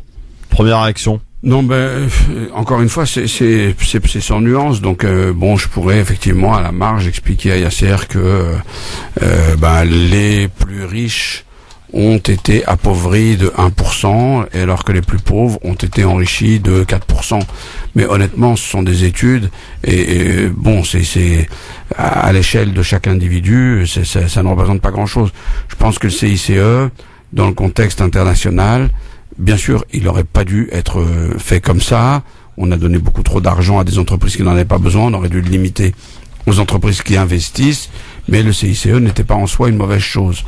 Il y a, je pense, un peu d'outrance, mais c'est à l'aune des espoirs qui avaient été mis dans cette gauche, et je comprends que il y a une grande déception, mais maintenant que Manuel Valls va être candidat, il va s'expliquer sur tout ça, et je ne doute pas qu'il va convaincre Yasser de finir par voter pour lui aux prochaines élections présidentielles. Oui, bien sûr, l'espoir fait vivre. Mais par contre, quand tu parles des plus riches qui ont perdu 1% et des plus pauvres qui ont gagné 4%, on part tout déjà. D'où est-ce qu'on part? Deuxièmement, le CICE en tant que tel, c'est qu'on est quand même passé avec un Pierre Gattaz qui fanfaronnait avec son badge 1 million d'emplois, etc. On a quand même eu, l'impunité du lobby bancaire qui n'a pas été tenu pour responsable ni sous Sarkozy ni sous François Valls. Donc là, on peut plus être en fait dans la nuance. Quand le renoncement et en fait vraiment la volte-face de François Hollande au départ avec Ayrault puis maintenant avec Valls, c'est fait de manière éhontée. On est au-delà du renoncement, on a véritablement déclaré la guerre aux classes les plus vulnérables, et que cet exécutif n'a été vulnérable qu'au groupe de pression. Il n'a pas été vulnérable aux souffrances des citoyens de tous les jours. Allez, dans un instant, on verra, on va prendre le temps de la pub pour vérifier si Hamou n'a pas reçu un coup de fil de l'Élysée pour lui proposer le poste. On sait jamais, c'est demain matin évidemment. C'était une boutade. Les spéculations sont évidemment au rendez-vous. Dans un instant, on va aller en Italie, messieurs. On rigole. Pour parler de ce qui s'est passé, les Comme conséquences. Disait Coluche, je suis bon à rien, mais je suis prêt à tout. Les conséquences de ce vote qui a eu lieu donc hier. Voilà aussi un petit mot de l'Autriche qui a échappé au pire finalement. Dans un instant, restez avec nous, c'est le Grand Forum, sans oublier des coups de cœur de nos amis Yasser Louati et Hamou Bouakaz, amis auditeurs. 01 40 33 9000 pour agir, mais aussi par le Twitter #LGF. Ça arrive ici. Merci d'être avec nous pour la suite de votre Grand Forum sur France Maghreb 2 avec Yasser Louati, avec Hamou Bouakaz qui sont avec nous aujourd'hui pour commenter l'actualité. On a largement donc parlé de Valls en long et en large, et on attend donc cette déclaration de ce soir, donc à partir de 18h30 visiblement, c'est ce qu'on nous a annoncé du côté de Évry. Il devrait la faire à la mairie visiblement, donc cette déclaration, et puis cette candidature, j'allais dire, à la primaire de la gauche qui aura lieu le 22 janvier prochain pour ce qui est du premier tour. Ça coûte moins cher que la droite, 1 euro pour y participer. C'est une primaire également ouverte. Il faudra signer cette fameuse charte, comme quoi on est d'accord et on partage les valeurs de la gauche. Quelles sont-ils d'ailleurs les valeurs de la gauche? Vous les connaissez par cœur? À force de les partager, on n'arrive plus tellement à voir ce que c'est. Oui, c'est ça. En tout cas, c'est donc pour n'importe quoi, tout le monde pour aller voter. Il y a eu cet appel, je crois, de Montebourg aux électeurs de droite à venir voter et à participer aux primaires de la gauche. Je pense que le pauvre, il a fait une boutade et il s'est fait juste défoncer parce qu'effectivement, c'était pas très malin. C'est clair. En tout cas, vous pouvez et puis demain matin donc devrait normalement suivre en toute logique Hamou l'annonce de la démission et sans doute d'ailleurs dans la foulée la passation de pouvoir à Matignon. Il faut noter qu'il n'est pas obligé constitutionnellement, il peut très bien rester à Matignon et faire la campagne. Il n'y a rien qui l'en empêche. Oui, mais bon, en tout cas, toutes les informations qui arrivent nous font part d'une démission de Valls qui pourrait être remplacée. Donc il y a des noms qui circulent, tels que Cazeneuve, Le Foll, Vallaud-Belkacem aussi, j'ai vu. Hamou aussi. Hamou Bouakaz, évidemment, qui s'est porté candidat tout à l'heure. Ouais, parce que tu sais, moi, je suis en peine, donc faut que je trouve un taf, tu vois. Non, je déconne. Les bruits de couloir, voilà. Ouais. En tout cas, on verra ça donc demain. Si je suis nommé, ce sera Hamou Ravi. Hein. Mais quelle légitimité peut-on apporter à un Premier ministre dont il ne reste que 6 mois à faire? Non, mais aucune, c'est le but. Là, c'est d'expédier les affaires courantes, c'est tout. Oui. Non, tenter des trucs. Quoi? Qu'est-ce qui peut tenter? Mais vraiment, franchement, Hamou, qu'est-ce qui peut tenter Hollande là? Je ne sais pas, mais tu vois, énième renoncement. Non, je pense que par exemple il y a plein de questions sur le gouvernement numérique. Il y a plein de mesures qu'on peut annoncer. En tout cas, sur les promesses qu'il n'a pas tenues, il peut pas y revenir. Ça va être compliqué. Bah, oui. Non, par exemple, moi, ce que j'attendrai de lui là pendant les 6 prochains mois, compte tenu de ce qui s'est passé en Italie, c'est qu'il essaye de reprendre la main au niveau de l'Europe pour essayer de renégocier le traité budgétaire avant de partir. C'est plus possible de continuer cette politique austéritaire en Europe parce que ça va nous emmener dans le mur. Et il va y avoir, si Hollande ne fait pas porter l'effort sur cette question-là, un pays qui va quitter la zone euro. Et comme les taux d'intérêt risquent de remonter dans pas très longtemps, alors effectivement, ce qu'avait dit Fillon sur la France en faillite risque de s'avérer exact. Allez, on va prendre l'avis de Méziane qui nous appelle au 01 40 33 9000. Il faut bien qu'on fasse la place un peu à nos auditeurs quand même avant de parler justement de l'Italie et de vos coups de cœur. Méziane, bonsoir. Oui, bonsoir Christophe, bonsoir Monsieur Bouakaz et Monsieur Yasser. C'est Yasser, c'est ça? Yasser Louati. Voilà. Eh ben, écoutez, je tiens à le féliciter. J'ai entendu son plaidoyer là, enfin pas un plaidoyer, mais disons son réquisitoire plutôt. Je pense que moi je suis tout à fait en accord avec tout ce qu'il a dit. Je crois que de toute façon, il n'est plus question de faire de la politique et puis de faire des promesses. À partir du moment où nous sommes rentrés dans une économie mondialisée, et à partir du moment où on est dans cette économie, il n'y a pas de marge de manœuvre. Le chômage est devenu endémique et il ne se résorbera jamais si on ne change pas la politique qui est de la liberté d'ouverture des frontières, c'est-à-dire où on fait on va faire travailler les moins de 10 ans. On est pris dans un piège puisque le monde n'est pas uniforme, les cultures sont différentes, les évolutions, les histoires sont différentes, et que la France, elle est en train de se perdre, comme beaucoup d'autres pays d'ailleurs, dans la mondialisation. Ce sont que les multinationales, puisque elles peuvent aller là où la main-d'œuvre est moins chère. En même temps, ça fait travailler ces gens-là, c'est très bien pour eux, mais c'est toujours au détriment des ouvriers qui ont eu des acquis sociaux, qui sont en train de les perdre, puisque la technologie permet maintenant de délocaliser d'une manière très facile. La politique est pareille. Donc, comme avait dit Mitterrand, il l'avait bien vu, même si je suis pas d'accord avec lui, mais en tout cas, il a dit ça, c'est que ce ne sont plus des hommes politiques, ce sont que des comptables et des gestionnaires. On est d'accord avec ça, messieurs? Bon, moi, je suis toujours plus optimiste. J'espère que les choses vont s'atténuer. Je pense qu'il n'y a pas que du mauvais dans la mondialisation, mais c'est vrai que pour l'instant, les pays occidentaux à bon niveau social sont en train de payer très très cher cette mondialisation, donc il va falloir trouver des équilibres, sinon... Non, ça dépend qui la paye en Occident. Je veux dire, ceux qui sont les moteurs de cette mondialisation, ils s'en sortent très bien. Je veux dire, ils ont délocalisé en Chine, puis après ce sera le Vietnam, et puis après ce sera un autre pays. Ouais, mais après, il faudra aller vers Mars, parce que tu sais, c'est inéluctable. Le Vietnam, les salaires vont augmenter, la Chine aussi... Donc en fait, soit on fait baisser les salaires dans les pays occidentaux. Tu penses trop loin, Hamou, là. Tu vas dire pour eux, c'est 1 an, 2 ans, 5 ans. Donc on n'est pas vraiment dans les calculs à se dire oui, mais à terme on va pas y arriver. Parce que si vraiment on avait un calcul pour se dire à terme on va pas y arriver, on n'aurait pas un système qui cible une croissance positive illimitée dans un environnement qui lui est physiquement limité. Là, on est absolument fou. Enfin, je veux dire, c'est complètement ingérable. Collectif. Ça est la non remise en cause du pacte budgétaire européen, c'est de la folie, c'est du suicide collectif, quoi. Et qu'il est appliqué sur une base dogmatique. Donc c'est c'est vraiment il y a un dogme, voilà, il faut l'appliquer. Alors messieurs, je vous propose maintenant de revenir sur ce qui s'est passé en Italie, sur les conséquences du vote d'hier, où près de 60% des électeurs ont dit non à la réforme constitutionnelle que voulait engager Matteo Renzi, aussi un non adressé directement à ce chef du gouvernement, Matteo Renzi, qui très vite d'ailleurs a tiré les enseignements de ce rejet massif en annonçant sa démission, un échec qui sonne donc comme une défaite personnelle.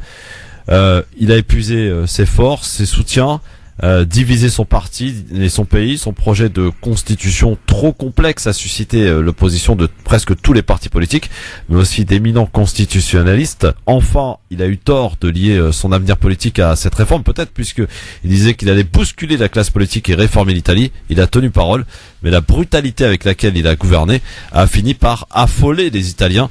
Et c'est donc le président Sergio Mattarella qui sera à la manœuvre donc pour désigner ce gouvernement technique. L'actuel ministre des Finances, Piercarlo Padoan, pressenti pour le diriger. Une rumeur accentuée d'ailleurs par le fait que ce même Piercarlo Padoan ne se rend pas finalement aujourd'hui à la réunion des ministres des Finances de la zone euro.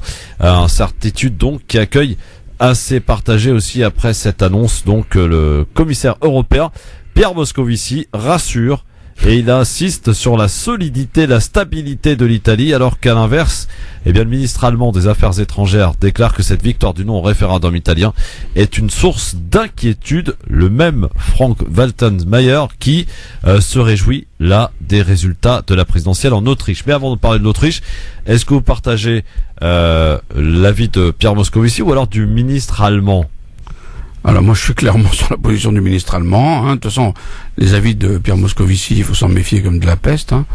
Je pense que effectivement c'est très inquiétant cette histoire, parce que le système bancaire italien est extrêmement instable. Moi j'exclus pas du tout qu'après les élections il y ait un bloc, une coalition qui fasse que l'Italie quitte la zone euro, et là alors ça nous mettra dans des soubresauts absolument terribles. C'est possible ça aujourd'hui? Tout à fait. L'Italie, l'un des pays fondateurs. Oui, absolument, absolument. Il y a quand même fédéré de l'extrême gauche à l'extrême droite contre lui. Oui, c'est-à-dire que voilà. On est plein dedans là. Je fais quand même observer une chose, c'est qu'en Italie, quand vous perdez un référendum, vous démissionnez. Ouais. En France, c'est pas tout à fait comme ça que ça se passe. En fait, c'est pas tout à fait comme ça, Mou. C'est que lui, il avait effectivement conditionné le fait que voilà, s'il perdait, il démissionnait. D'accord, mais il aurait pu ne pas le faire. Non, mais c'est ça qu'on faisait. Chirac a été plus prudent et plus malin. Mais c'est ça qu'on faisait au temps où la 5e République était la 5e République. Je veux dire, De Gaulle, quand il demandait au peuple son avis, si le peuple le suivait pas, il partait le jour même. Je veux dire, donc là, il y a quand même une sorte de glissement des institutions. Et ça, plus le quinquennat, affaiblit gravement la France. En tout cas, pour ce qui concerne l'Italie. Bon, d'ailleurs, Valls devrait méditer sur l'exemple Renzi, parce que quelque part il y a beaucoup de similitudes entre leurs parcours, et il me semble que ce concept du Premier ministre moderne, fort, autoritaire, est un concept qui a échoué en Italie pour les mêmes raisons qui me paraissent quand même rendre la tâche de Manuel Valls difficile dans ses prochains mois. Partages-tu l'inquiétude de Hamou, Yasser? Oui, effectivement. Moi je pense que là on a ouvert une brèche en Italie pour qu'il y ait encore une sortie de l'euro avec un nouveau référendum, puisque là il a réussi à coaliser contre lui de l'extrême gauche à l'extrême droite, ce qui n'est pas rien. On n'est pas face à une je sais pas, la gauche qui s'est mobilisée ou la droite. Non, c'est vraiment tout le monde a quasiment fait bloc contre lui. Bon, à sa décharge, il a quand même démissionné, chose qui serait inenvisageable en France. En France, on échoue, on reste quand même, on prend les mêmes et on recommence. Avec une participation forte de la population italienne. Oui. C'est pas un référendum comme ça où ils sont allés. Donc c'est pas un petit nom en plus, 60% quand même. Ouais. Donc là, c'est très inquiétant. Moi, en tout cas, je parlais de l'Autriche tout à l'heure, puisque le ministre allemand en a aussi parlé. Alors l'Autriche, cette victoire de l'écologiste Alexander Van den Bellen avec plus de 53 des voix. Défaite donc pour Norbert Hofer, ce rival de l'extrême droite qui avait fait campagne notamment sur le thème d'une sortie de l'Union européenne. Succès donc de l'écologiste, accueilli par ses partisans comme une véritable délivrance. Est-ce vraiment une délivrance pour l'Autriche, pour l'Europe? Non. Le fait que l'extrême droite est constamment en fait aux portes du pouvoir ne devrait rassurer personne. On n'est pas. À chaque fois, c'est élection, au secours, il y a le feu à la maison, il faut faire bloc contre. Il y a encore pas d'élections qui se font pour quelqu'un. Donc c'est toujours en fait on sauve les meubles, ou c'est vraiment une élection, faut se mobiliser contre l'extrême droite, contre un tel ou un tel. Donc ça montre bien que la démocratie en Europe est en panne. Que ce soit en Grande-Bretagne avec le Brexit qui s'est fait sur des mensonges. Nigel Farage qui reconnaît au lendemain de l'élection qu'il avait menti sur les chiffres des financements européens. On a maintenant l'exemple avec l'Autriche, l'extrême droite qui reste à des niveaux qui restent quand même intolérables. On n'est pas encore à l'abri que demain ils reviennent encore au pouvoir de pouvoir. Donc on échoue une fois, deux fois. Rien ne vous dit que demain ils échoueront pas. Et le vert qui a gagné l'élection, ça ne vous dit pas qu'il sera pas sous pression pour appliquer des mesures qui viendront de l'extrême droite. Délivrance, Amo? Non, moi je pense que quand on en est à se réjouir que l'extrême droite fasse 47%, ça veut dire que quelque part on a admis que le plafond de verre allait être percé. Ça veut dire qu'on est mûr aujourd'hui pour qu'on banalise l'arrivée d'une extrême droite au pouvoir dans un pays d'Europe. Ça, moi, ça me rend absolument hystérique. Ils sont déjà arrivés au pouvoir en Autriche. Oui, non mais voilà, pas un précédent, quoi. Vraiment, pour moi, c'est juste hallucinant, ça. C'est inadmissible. Et vraiment, j'appelle les pays d'Europe à revoir encore une fois, insiste, leur pacte budgétaire. On ne peut pas faire de l'austérité comme ça. Il faut que les pouvoirs publics soient autorisés à investir. Il faut refaire les infrastructures. Il faut relancer l'économie. Sinon, on va plonger tous ensemble. Est-ce qu'on n'est pas dans une crise déjà au-delà du pacte budgétaire, dans une crise de gouvernance européenne? Ah non, mais il y a aussi ça. Il y a aussi ça. Mais c'est vrai que il me semble que c'est Jean Monnet qui avait dit que c'est un des créateurs de l'Europe. Il avait dit: j'ai fait une bêtise en ne commençant pas la création de l'Europe par la culture. Et je pense que c'est vrai. Je pense que l'Europe pâtit vraiment d'un manque de vision, d'un manque de profondeur. Et bon. Avant de passer à vos coups de cœur, messieurs, je voulais faire un petit focus sur les États-Unis. Et 3 semaines après son élection, Donald Trump reste quasiment invisible. Le président élu des États-Unis semble en effet gérer les affaires de l'État sur les réseaux sociaux. Des menaces aux entreprises qui voudraient se délocaliser aux nominations de ministres. En effet, tout passe, ou presque, par Twitter. Donald Trump justifie sur Twitter par exemple sa conversation avec la présidente de Taïwan. On imagine le président élu enfermé dans la tour Trump, calé dans son fauteuil devant la télévision, c'est certain, car ses interventions de 146 caractères maximum viennent en réaction en reportage des médias. Il vilipende par exemple en direct l'acteur Alec Baldwin qui le caricature dans une émission humoristique. Les exemples ne manquent pas. C'est le président New Generation aux États-Unis.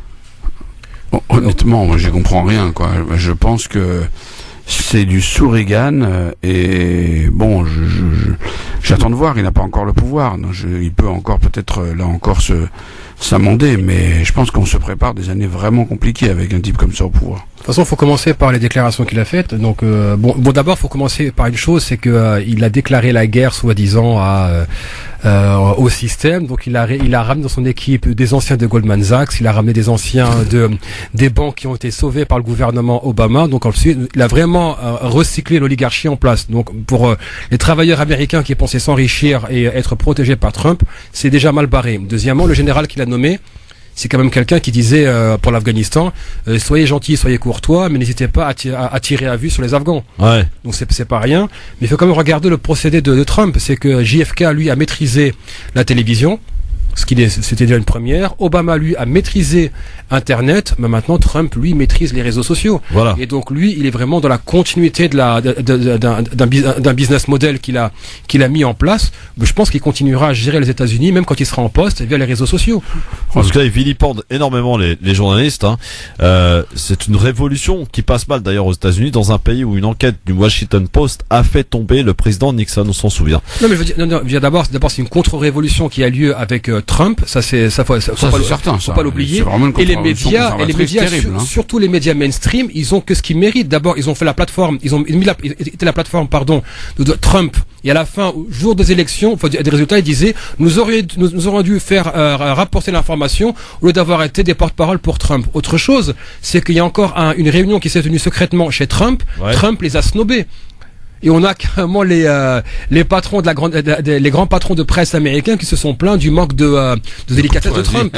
Mais je veux dire, vous allez rencontrer secrètement le nouveau président élu, mais qu'est-ce que c'est que cette connivence? C'est quoi ces procédés? Donc maintenant, la presse américaine se plaint que Trump s'en prend à elle, les réseaux sociaux. Tant pis pour vous. Allez, c'est parti pour les coups de cœur. France Maghreb 2, le coup de cœur. On va commencer par Yasser. Tiens, pour le coup de cœur, je crois que tu veux nous parler d'une d'une revue, ça? Alors c'est la revue qui s'appelle Négus, un mensuel qui en est à son 2e numéro pour octobre 2016. Donc c'est une revue qui se spécialise en fait sur la négrophobie et les racismes d'État. Donc j'ai découvert ça à la gare avant-hier. Franchement, j'ai été agréablement surpris. Bon, d'abord je l'ai acheté par principe. Donc on manque d'une presse militante en France, une presse qui ne cache pas en fait son militantisme. Donc là par exemple on a un entretien avec Assa Traoré, la sœur de Adama Traoré. On a un portrait de Thomas Sankara. Donc on est vraiment sur l'éducation populaire en termes des luttes postcoloniales, et aussi un portrait de Ta-Nehisi Coates, le célèbre écrivain afro-américain. Donc bon, c'est pas difficile à lire, c'est vraiment un langage qui est très accessible. Donc franchement, il faut d'abord l'acheter en soutien, découvrir la revue. Franchement, moi ça m'a plu, et j'espère vraiment qu'on verra Négus pendant encore longtemps pour ne serait-ce que soutenir les différents combats que nous menons. Donc chapeau à la revue Négus, qui d'ailleurs sont pas présents sur Twitter. Donc les gars, si vous m'écoutez, il va falloir s'y mettre. Ils sont sur Facebook mais pas sur Twitter. Donc on mettra la vidéo. C'est ringard maintenant, ça y est. On mettra la vidéo en ligne pour leur faire un appel du pied. Et encore une fois, chapeau les gars et bonne continuation. Bon, tu vas acheter Négus, Amou? Bah si c'est accessible, ouais, pourquoi pas. Bon. Bah écoute, ça coûte 3 non, mais je veux dire qu'il faut que je puisse la lire si tu veux. C'est pas le prix. Non, c'est vendu dans tous les relais achats. Ah, non, il n'y a pas de problème, ça, je saurais où l'acheter. Maintenant, si j'ouvre le truc et que c'est pas numérique, je vais, tu vois. J'ai pas été voir s'ils ont été, c'est pas grave. Deux choses à leur dire. Ils se mettent au numérique et sur Twitter. Voilà. Allez, Hamou, ton coup de cœur. Alors, moi, je me suis assigné comme tâche, en vieux sage jeune, de veiller comme une maman poule sur la nouvelle génération d'élus franco-maghrébins qui ont émergé en 2014. Il y a des pépites dans ces nouveaux élus, et parmi ces pépites, il y a un jeune homme à la voix douce et très discrète, un homme qui travaille sur les questions économiques dans une ville du 93 à Sevran, un homme qui nous vient du Maroc, un homme qui était pris de dialogue interreligieux, car c'est quelqu'un qui s'est construit sur la paix, sur la concorde, et qui est un infatigable passeur de ponts, un infatigable créateur de liens dans son travail, dans les syndicats dans lesquels il a une action très importante, mais aussi dans une association qu'il va nous présenter qui s'appelle La Voix de la Paix. Il est venu avec son collègue Monsieur Serfati, et donc je leur laisse la parole pour une de ces belles initiatives qui montrent que quand même la France n'a pas dit son dernier mot en matière d'universalisme. Bonsoir messieurs. Bonsoir, bonsoir Amou, bonsoir à tous. Merci de nous avoir conviés à cette émission très intéressante sur l'actualité politique et médiatique. Et tout à l'heure, vous disiez que pour participer à une primaire, il fallait payer 2 € pour la droite, 1 € pour la gauche. Alors nous, on a une initiative qui est gratuite, qui est bénévole et qui crée des liens et qui permet à tout le monde de s'investir justement sur les sujets de fraternité. Alors aujourd'hui, moi je représente l'association Les Voix de la Paix, qui est une association qui a été créée au lendemain des attentats terribles que la France a connus, justement parce qu'on est dans une société où il y a un déficit de communication entre les communautés. Et où avec Franck Serfati, mon ami qui se présentera tout à l'heure, on veille justement à créer des ponts et des projets pour faire en sorte que le mieux vivre ensemble ne soit pas juste une simple idée, mais véritablement des actions concrètes au quotidien.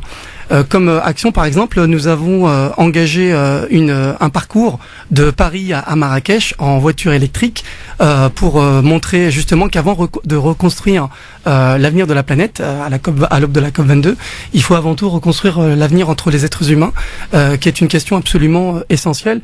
Et on l'a entendu tout à l'heure à travers vos interventions, qu'aujourd'hui il y a un certain nombre de référendums et que cette question de l'avenir de politique et de l'avenir des citoyens est absolument au cœur de nos priorités. Nous avons entrepris un certain nombre d'actions. Aujourd'hui, l'objectif, c'est de montrer les liens qu'il existe entre les communautés qui sont très différentes.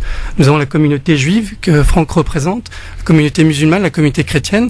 Nous avons construit une flamme de la fraternité et de la paix que nous avons apporté avec un cortège qui vient des 4 coins du monde à Marrakech, pour faire le chemin inverse que nos parents ont fait pour venir ici en France, trouver un avenir meilleur, que ce soit des Italiens, que ce soit des musulmans, des Juifs, des Marocains, des Portugais, et pour montrer justement que il est aussi possible de faire ce chemin en voiture électrique, et un chemin qui est aussi très fort, avec beaucoup de symboles. Nous avons tout un tas de projets. Je vais laisser aussi à Franck l'occasion de présenter ses projets, mais avant tout, le message que nous souhaitons ici partager, c'est un message de fraternité, de paix et de salut. Aujourd'hui, lorsque nous regardons les médias, c'est vrai que nous n'avons pas toujours une image très positive des gens, que ce soit des gens dans leur diversité, dans leurs différences de culte, que l'on soit musulman, que l'on soit aussi juif, que l'on soit très différent. Aujourd'hui, vous avez parlé tout à l'heure de la montée de l'extrême droite. Elle est souvent malheureusement accompagnée par une vision qui est pas toujours très réelle et qui est relayée par un certain nombre de médias. C'est vrai qu'on peut aussi avoir peur de la montée du populisme et de l'arrivée au pouvoir d'un certain nombre de politiques comme Trump, etc.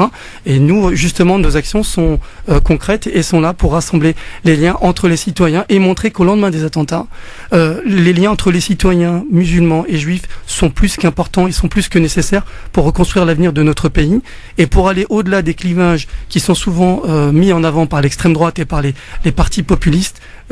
Il existe des liens très forts.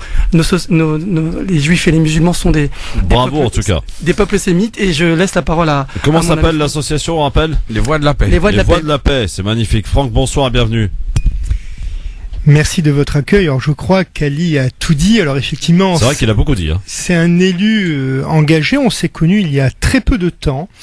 Voici une petite année au travers d'un événement qui me tenait à cœur, puisque dans le cadre des événements tragiques des années 2014-2015, avec les attentats, puisque la France a souffert de près de 500 morts civiles, au lendemain des attentats de novembre 2015, on a souhaité, au travers d'une association que j'ai créée en 2002, pour lutter contre la judéophobie à partir de 2002, puisque les actes antisémites et racistes, mais à l'époque, en 2002, c'était plutôt en direction de la communauté juive croissait. Donc cette association qui s'appelle Vigilance a souhaité, 15 ans après sa constitution en 2002, donc au lendemain des attentats de novembre encore une fois, remercier et saluer le travail des forces de l'ordre. Alors, Ali le disait, bien évidemment, les communautés minoritaires juives et puis musulmanes sont touchées. Nous avons, nous, dans la communauté juive, une protection quotidienne, régulière, des lieux de culte, des écoles juives, des établissements juifs, et bien évidemment dans notre tradition, mais je crois qu'il en est de même, bien évidemment, bien naturellement, dans la tradition musulmane, la reconnaissance est un devoir. Donc on a voulu être reconnaissant à l'endroit des institutions de la République et remercier les forces de l'ordre, la police nationale, les militaires, les agents du RAID qui avaient libéré l'hypercachère au lendemain de l'attentat porte de Vincennes. Et à cette occasion, on a organisé une soirée avec des gens de culte, les 3 religions monothéistes, mais aussi bien évidemment les autorités, les associations. Et à cette occasion, on a rencontré Ali.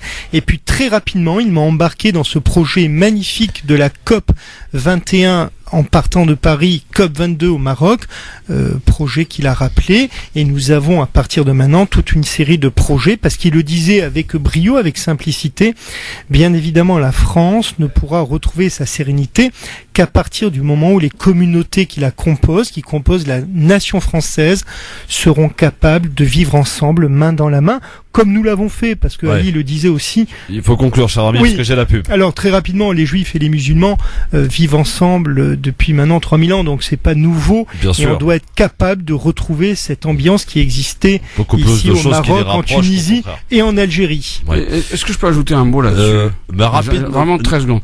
J'aimerais qu'on retrouve ensemble l'histoire de cette amitié judéo-musulmane. Et par exemple, j'aimerais que on travaille sur la manière dont les musulmans se sont comportés pendant la Seconde Guerre mondiale vis-à-vis des Juifs. Parce que pendant que les Juifs étaient ici dénoncés... Allez, pour finir cette émission du Grand Forum sur France Maghreb 2, enfin pour finir la partie interactive, j'ai envie de dire, avec Yasser Louati et Hamou Bouakaz qui sont avec nous, et ce depuis 16h pour commenter l'actualité. Donc, c'est le fameux j'aime ou j'aime pas. On y va les gars. J'aime pas, ou on peut dire aussi je m'en fous, pas de soucis, je rappelle évidemment. Bon alors je m'en fous. Tiens, on va parler de la Tunisie avec la vente. Je m'en fous, alors grave. Oh là là. La vente de l'avion. Salut Tarek. La vente de l'avion présidentiel A340 qui a été vendu à 180 millions de dinars. J'aime pas, ou je m'en fous. Mais à qui? Bah j'en sais rien. Il est vendu là apparemment. C'est Tunisair qui a annoncé ça. Ah franchement j'aurais pu avoir un délit d'initié, tu vois, j'aurais pris l'avion direct. Mais de toute façon il y a plusieurs avions sur la flotte, donc il y avait les avions qui étaient... Alors le A340 Le Tunis Air, c'est l'avion présidentiel. C'est bien, c'est bien. 340. Ouais. C'est pas 737 qu'ils avaient pour la présidence. Non, 340. Moi j'ai marqué. Le Oscar normalement. Bon, ok, on s'en ouf alors. Israël qui a commandé du matériel d'espionnage auprès d'une société allemande. Le seul problème, c'est que l'Iran détient 4,5% de la société. Bah, c'est beau la mondialisation. C'est l'harmonie, c'est bien. Ouais. La mondialisation. Super. Ouais, c'est parfait. Je suis contre, mais bon, voilà, c'est la mondialisation. Bon, très bien. Ouais, moi j'aime pas tellement être espionné non plus. Mais bon. Alors, sondage, 8 Français sur 10 rejettent le bilan de François Hollande. Ça veut dire que 2 l'approuvent. Oh, c'est magnifique. 8 Français sur 10. J'aime pas ou... C'est prévisible. Ouais. C'est pas vraiment le genre de truc qui est surprenant. Hein. Et puis pour finir, vous connaissez Solaire, c'est Thierry Solaire je crois, hein, c'est ça, le futur porte-parole de Fillon d'ailleurs, est favorable au droit de vote à partir de 16 ans. Bah, il voit bien que c'est dans l'air du temps. Hein. Non mais il y a un problème, c'est qu'on n'apprend pas aux gens comment voter. Donc si on réduit l'âge du vote et qu'on sans avoir au préalable formé les gens à être des citoyens, si l'opinion publique continue à être manipulée telle qu'elle est, oui, à 16 ans, elle est beaucoup plus vulnérable qu'une personne qui arrive à l'âge adulte. Donc ta remarque est frappée au coin du bon sens, parce que c'est exactement la même chose pour la démocratie participative. On fait croire aux gens qu'ils décident sur les investissements locaux et on les éduque pas à savoir comment on construit une décision publique. Donc effectivement, on les manipule, on leur fait des flonflons et des votes, et en fait c'est l'arnaque à tous les coups. Je suis assez d'accord. Bon, très bien. Eh bien, pourquoi ça pas sera... le vote à la sortie de la crèche. Oui, voilà, pourquoi pas. Voilà. Ça en sera tout pour le j'aime ou j'aime pas. Merci messieurs Bouakaz et Rouati. À très vite messieurs. Merci à tout le monde. Très vite. Dans un instant, l'éphéméride, les principaux événements de ce 5 décembre, c'est avec Damien Marc, nous avons rendez-vous. Le coup de cœur, tiens, en guise de clin d'œil à peu près une demi-heure de l'annonce de la candidature de Valls. On écoutera l'opportuniste de Jacques Dutronc. Et puis le sport, on parlera, et de télé aussi. Pour l'heure, il est 18h01, c'est le rappel de l'actualité. C'est avec Marine Guérel. Bonsoir Marine. Bonsoir.